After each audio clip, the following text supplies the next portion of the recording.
Bonjour à toutes et à tous, bienvenue chez Spiralite, j'espère que vous allez bien. On se retrouve pour la suite des significations des cartes de l'oracle de la Triade. Ici, carte 46 à 50. Je vous ai mis le timing pour chaque carte. Si vous avez envie de passer de l'une à l'autre, voilà, faire comme vous le souhaitez. J'ai mis le timing en description de vidéo et en commentaire épinglé également. Donc, j'espère que ce format, que ces explications vous aideront à mieux comprendre, à mieux appréhender l'oracle de la Triade pour celles et ceux qui souhaitent l'apprendre ou qui sont en train de l'apprendre. Je ne sais pas si vous avez déjà vu, mais j'ai fait une playlist, l'oracle de la Triade, où j'ai fait toutes les cartes précédentes. Donc là, on arrive bientôt sur la fin. Il y a 57 cartes dans l'oracle de la Triade. Donc la prochaine vidéo que je ferai pour la suite, il y aura, je pense, 4 cartes. D'habitude, j'en mets 5. Et puis la toute dernière, il y aura les 3 dernières. Donc voilà, écoutez, je vous souhaite un bon visionnage. Carte 46, sacrifice. Les mots-clés de cette carte: effort, soumission consciente, perte partielle, don de soi. Donc quand elle sort dans un tirage, elle peut indiquer que le consultant ne fait pas les choses pour lui-même, mais pour les autres. Donc il doit apprendre à penser à lui, arrêter de se poser en sauveur. Il a besoin de retrouver son indépendance, faire des choses en accord avec lui-même.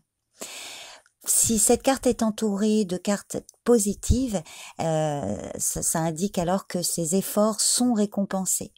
Après, quand même un certain temps de travail et d'effort, mais il voit enfin justement ses efforts récompensés.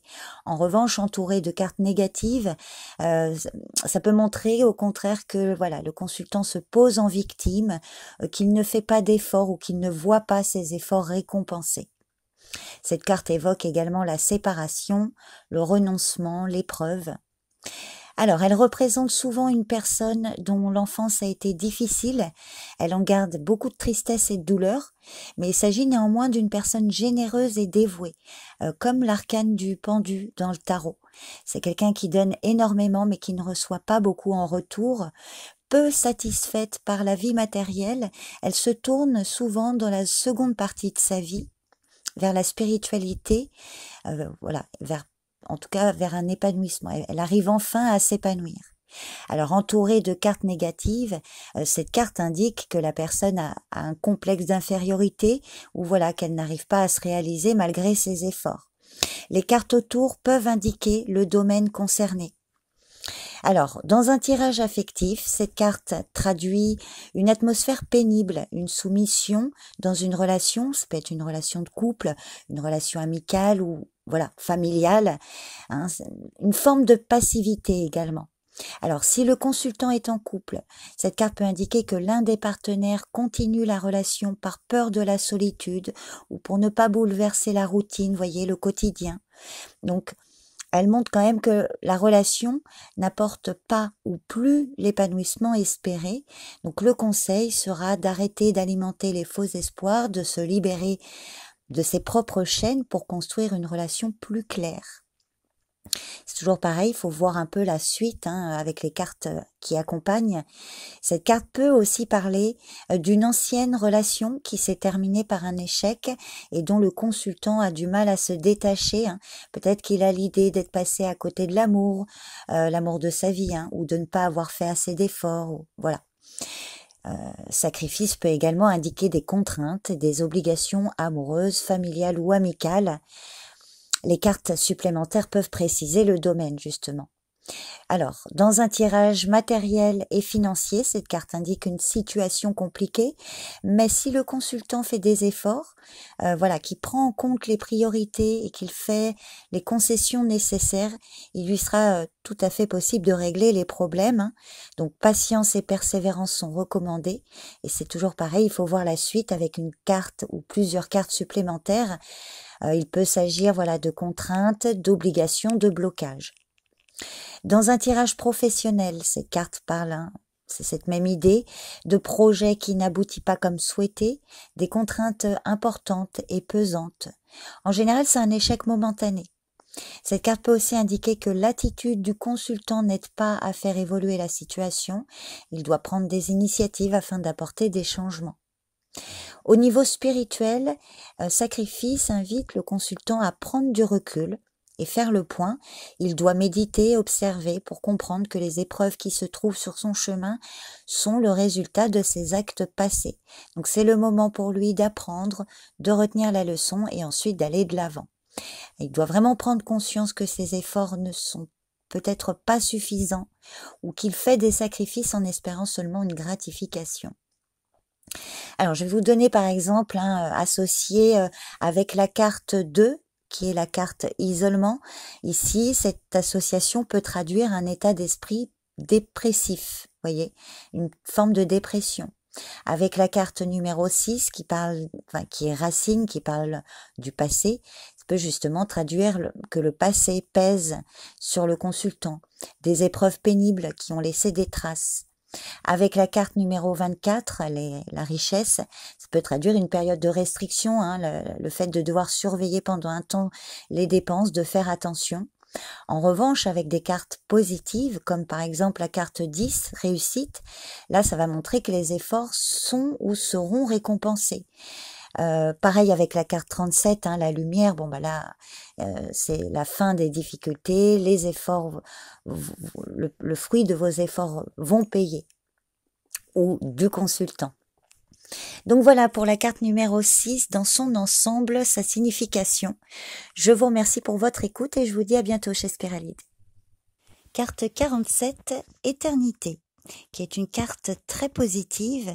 Alors dans un tirage, elle peut indiquer le besoin de stabilité, quitte à entrer dans une routine. Cette carte traduit le besoin de repères, un emploi stable, une relation stable, des finances stables. Si cette carte est entourée d'autres cartes négatives, ici ça va traduire une instabilité ou une routine, ou encore le fait d'être dépendant d'une personne ou d'une situation qui apporte la stabilité. Alors les mots-clés de cette carte sont stabilité, aboutissement, sûreté à long terme, existence, solution des conflits, la perfection. Cette carte représente une personne stable et solide, quelqu'un d'honnête et de dévoué, qui s'intéresse davantage à la spiritualité qu'au domaine matériel. En général, c'est une personne qui occupe un poste stable, ses qualités sont appréciées, elle est bien rémunérée. C'est une personne qui peut avoir tendance à collectionner la moindre chose importante à ses yeux. Alors par contre, si vous avez une majorité de cartes négatives autour d'éternité, ça peut indiquer que la personne, le consultant, manque de stabilité. Alors, dans un tirage affectif, cette carte indique une relation amoureuse ou amicale ou familiale harmonieuse, équilibrée et épanouissante, des liens solides, des sentiments profonds. Par contre, avec des cartes négatives, notamment les cartes 40 et 49, malheur et adversaire, qui annoncent une limite, une remise en question de la relation, une harmonie qui se craquelle. Au niveau matériel, cette carte annonce une amélioration, elle peut indiquer que les problèmes se résolvent, la situation évolue favorablement. Par contre, avec des cartes négatives à côté, ça indique le besoin de stabiliser les finances. Dans le domaine professionnel, cette carte traduit une forte ambition chez le consultant et l'opportunité pour lui d'accéder à un poste plus important. Cette carte indique qu'en cas de problème, ceux-là vont s'arranger et déboucher sur une issue positive. Cette carte indique également de bonnes relations au sein du travail. Et puis dans le domaine spirituel, cette carte peut traduire que la personne est très croyante, qu'elle parvient à un épanouissement spirituel, ses convictions sont renforcées grâce à une prise de conscience et la compréhension de certains aspects qui lui demeuraient jusqu'ici obscurs. Cette personne entretient des liens particuliers avec des forces supérieures.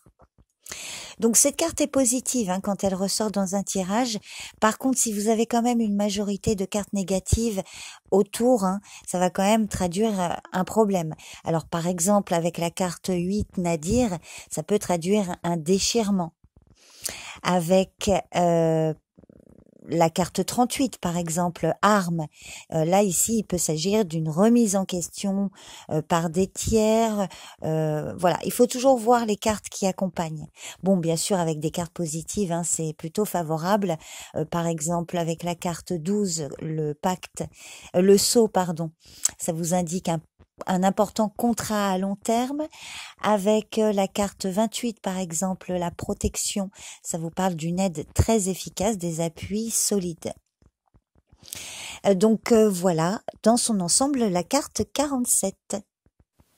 Carte 48, âme. Alors cette carte est très positive et elle est également très très spirituelle. Elle évoque la libération, la transfiguration. Les mots-clés de cette carte sont l'esprit, la spiritualité, la libération, le cœur, la transfiguration, pardon. Elle représente une personne éprise de liberté, habitée par un idéal d'absolu. Elle aime les voyages, l'aventure qui rendent sa vie pleine et variée. C'est une personne calme, sereine, foncièrement bonne, juste, qui porte attention à ce qui l'entoure. C'est quelqu'un de très psychologue qui est à l'écoute des autres. D'ailleurs, les autres se confient facilement à lui ou à elle. Cette personne est très tournée vers la spiritualité. Elle peut avoir également des intérêts concernant les sciences occultes. Et puis, il lui arrive parfois d'être confronté à des événements, des sensations de déjà-vu ou des phénomènes prémonitoires. C'est quelqu'un qui est très à l'écoute de tous ces messages, les messages intérieurs. Dans le domaine affectif, cette carte indique une relation principalement basée sur un échange intellectuel et parfois platonique. Alors, elle évoque quand même des sentiments sincères et profonds. Elle peut aussi exprimer le besoin de prendre du recul par rapport à une situation ou une relation affective afin d'analyser les sentiments qui l'animent. Dans un tirage amoureux, cette carte peut traduire une relation hautement spirituelle, pas toujours charnelle. Il faut toujours voir les cartes à côté. Dans le domaine matériel, alors cette carte peut traduire le fait que le consultant se désintéresse des questions financières, donc ça peut entraîner une négligence et quelques difficultés. Donc le conseil sera d'avoir un peu plus de rigueur pour que tout rentre dans l'ordre, mais plus généralement cette carte annonce une période favorable concernant les négociations et toutes les questions financières. Dans le domaine professionnel, cette carte traduit le fait de désirer évoluer. Le consultant cherche à améliorer ses conditions de travail pour être plus à l'aise et efficace. Cette carte peut indiquer un appui, une aide et indiquer une période favorable pour faire valoir les prétentions, demander une promotion, un changement de poste. Tout est possible avec cette carte et en général, il faut voir la suite avec les cartes qui suivent.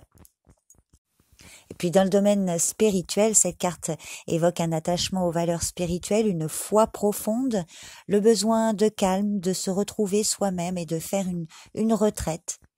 Cette carte peut parfois traduire que des rêves peuvent venir apporter des réponses à des préoccupations aussi bien physiques que spirituelles. Donc si cette carte est entourée de cartes positives, c'est très favorable. En revanche, avec des cartes négatives à côté, par exemple la carte Nadir, la 8, qui peut parler d'une emprise psychique. Avec la carte 11, Tentation, on peut parler ici d'une passion dévastatrice. Par contre, avec par exemple la carte 33, Naissance, on peut parler d'une ouverture à la spiritualité. Et puis avec la carte mort, ça indique une très grande intuition, une grande sensibilité et une intuition très développée. Donc voilà dans son ensemble la signification de la carte 48. Carte 49, adversaire. Alors une carte très négative, les mots-clés sont rivalité, problème, difficulté, lutte, le mal, la violence, l'adversité, une inversion énergétique. Elle représente aussi le démon intérieur, les peurs, les doutes. Une personne où le consultant ne fait pas le travail sur elle-même, sur sa dynamique de vie, sur ses comportements, cette carte peut indiquer que son pire ennemi est elle-même. Bon, cette carte exprime ce qui est négatif dans un ou plusieurs domaines de vie. Il y a un travail de fond à faire, un travail de tous les jours. Cette carte représente une personne méchante, antisociale, à la moralité plus que douteuse, violent, agressif, qui éprouve un malin plaisir à nuire. Il s'agit souvent d'une personne qui est déséquilibrée psychologiquement, quelqu'un de malveillant et de manipulateur. Alors, dans un tirage affectif, cette carte traduit bien sûr alors de la rivalité, des manipulations, des sentiments contradictoires et chaotiques, bien sûr une tromperie, une passion obsessionnelle. Alors, ça peut indiquer au consultant qu'une relation risque de se terminer par une rupture ou une séparation. C'est toujours pareil, il faut voir les cartes qui accompagnent. Dans le domaine financier et matériel, il peut s'agir d'abus et de tromperies en tout genre, dans tous les cas une situation difficile.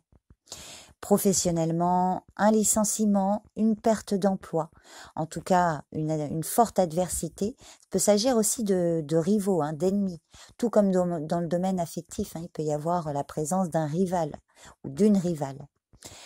Et puis dans le domaine spirituel, cette carte traduit clairement le fait de n'avoir aucun intérêt pour la spiritualité, le fait de se tourner vers des croyances et des pratiques malsaines et malfaisantes. Cette carte peut aussi indiquer le fait d'être sous l'emprise d'une secte ou d'une tierce personne. Et puis aussi d'être assailli par des cauchemars qui mettent le consultant dans un état de tension extrême. Alors si vous avez des cartes très positives qui accompagnent la carte adversaire, ça va vous indiquer justement la fin des difficultés. Par exemple avec la meilleure carte, la lumière 37, ça vous indique un revirement de situation très favorable, tout devient clair. Avec la carte 47, justement la carte éternité, les difficultés seront surmontées avec succès. Avec la carte 3 delta, les soucis vont s'estomper également. Vous voyez, les cartes très positives vont avoir tendance à atténuer cette carte. Bon, bien sûr, avec des cartes négatives, ça va justement montrer là où se situe le problème. Par exemple, avec la carte Nadir, alors adversaire et Nadir, là, ça vous parle de danger, de pratiques occultes néfastes, d'une forme de manipulation, là, d'une forme d'emprise. Avec la carte 13, par exemple, la pénitence qui vous parle d'une soumission totale. Alors avec la carte 41 qui est quand même une carte positive, mais la carte 41 c'est l'équité, ça peut quand même vous traduire des problèmes de santé, parce que ce que je vous ai pas dit c'est vrai, dans le domaine de la santé, la carte 49 peut parler justement d'une maladie grave, une maladie grave ou éventuellement des troubles psychologiques. Donc voilà dans son ensemble la signification de la carte 49. Carte 50, Papyrus. Alors Papyrus qui est une carte positive, donc ces mots-clés sont contrat, affaires. Elle parle beaucoup de la carrière professionnelle, des échanges, le commerce, aussi des papiers, des dossiers, courrier, mail, texto. Alors par contre, c'est vrai qu'avec des cartes négatives, elle peut traduire une association ou un contrat négatif, une involution. Parce que dans son aspect positif, elle va justement traduire une évolution. Cette carte peut également exprimer le besoin de communiquer, d'échanger et de transmettre un message ou une information. Et puis, il peut s'agir également de communication par Internet, par la parole ou par les livres. Elle représente souvent une personne qui parle beaucoup, qui est très communicative, une personne ambitieuse, rigoureuse, qui aime diriger. En général, son travail occupe une place importante dans sa vie. Donc attention parce qu'elle peut faire défaut au niveau affectif. Justement, dans le domaine affectif, alors selon les cartes autour, elle peut indiquer une relation amoureuse ou amicale dans le milieu professionnel et indiquer justement que le consultant ou l'autre personne ne sait pas faire la part des choses. Il peut y avoir des tensions. Cette carte aussi indique que la vie affective est menée comme le travail. Il peut y avoir un manque de romantisme. Le consultant ou son partenaire est trop tourné vers sa carrière professionnelle qui passe avant la famille.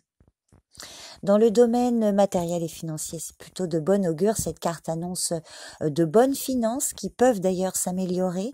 Et là, il faut voir les cartes supplémentaires. Cette carte annonce parfois qu'il faut régler des papiers, des contrats ou des documents administratifs ou liés aux finances. Professionnellement, c'est plutôt favorable également. Elle indique que les affaires sont fructueuses, que le consultant là, a le vent en poupe. Il peut s'agir de nouveaux contrats, des signatures, des négociations positives. En revanche, c'est vrai que c'est une carte quand même très matérielle, donc au niveau spirituel, cette carte peut indiquer que le consultant, ou vous, si vous consultez pour vous-même, êtes trop tourné sur les aspects matériels et ça vient nuire à l'évolution spirituelle. Alors, je vais vous donner des exemples d'associations de cartes. Alors, voyez, par exemple, si vous avez une carte négative qui suit, par exemple la carte mensonge, carte numéro 4, ça peut vous parler d'une fausse déclaration, de papiers falsifiés ou voilà, de quelque chose de malhonnête concernant des papiers ou un dossier. Avec la carte 11, tentation, on peut vous parler d'une affaire frauduleuse. Et puis avec la carte 40, malheur, là ça peut vous parler de ruine ou d'un licenciement. Enfin, vous voyez, ça va être à tendance négative. Pardon. Par contre, avec des cartes très positives, là, ça vient montrer le domaine. Alors, par exemple, avec la carte 12, le sceau, ça vous parle d'un grand succès commercial. Avec la carte 55, fusion, on peut vous parler d'une association, d'un partenariat. Alors, on n'a pas encore vu la carte fusion, mais ça y viendra. Donc voilà dans son ensemble la signification de la carte papyrus et de ces 5 cartes. Donc je vous remercie pour votre écoute et je vous dis à bientôt pour la suite des significations. Bye bye.